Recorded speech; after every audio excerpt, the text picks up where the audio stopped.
We've seen an increase in the adoption of data protection regulatory framework. I wish I used to keep a tab.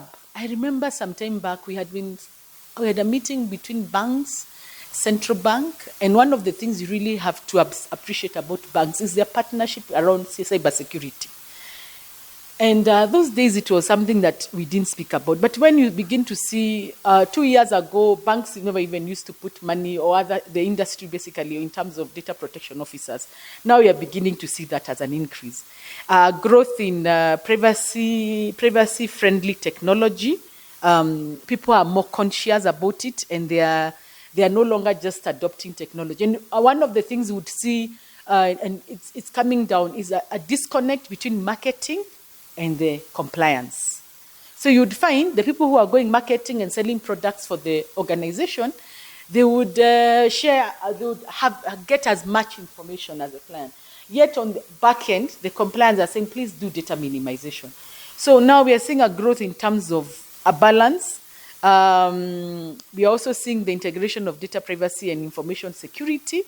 People are no longer just looking at information security. They're also saying, hey, can we look in terms of compliance, in terms of data protection? The role of AI, I'm happy that you have a session about AI. It's become the biggest issue right now, and it's not something we can afford to ignore. Cross-border transfer, the Dean did talk about it. It's important for us because many times, I don't know, do you have data centers here, or they're in cloud, or they are where? Cloud. Yeah, everyone says cloud is cheaper. But cloud where? Don't tell me. But it's interesting that 3 years ago when I worked in the Electoral Commission, mulitupeleka mbio. When was this? No, it's not 2017. Ati waliweka data wapi? I mean, it was cloud. It was the most secure. You almost ate all of us in that petition. I mean, hey, this country, wow. Hey, if you don't have thick skin, hey, at cloud. They could not open the servers. They were in France. Up to today, by the way, even me, I don't know where that data was stored, but it was in cloud. It was a security issue. You don't need to tell everybody where the information is stored.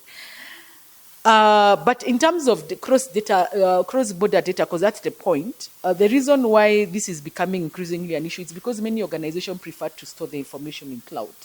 And the cloud may not necessarily have residency. In fact, majority of people who store data in cloud are not hosted here locally. They are hosted in other jurisdictions. We are hopeful as a country that improvement of infrastructure with Liquid and Konza and other upcoming data centers will be able to become a hub for in as far as data storage is concerned for cloud. Heightens awareness on consumer, and I mean, I don't need to say anything. Every day there's a complaint about something, and mostly image. It's coming down, but even the latest is a multinational. I mean, let's stop using people's images. It is so. Even I, my office, I've said, excuse me, if we entered into a contract with somebody and the time came to an end, please delete.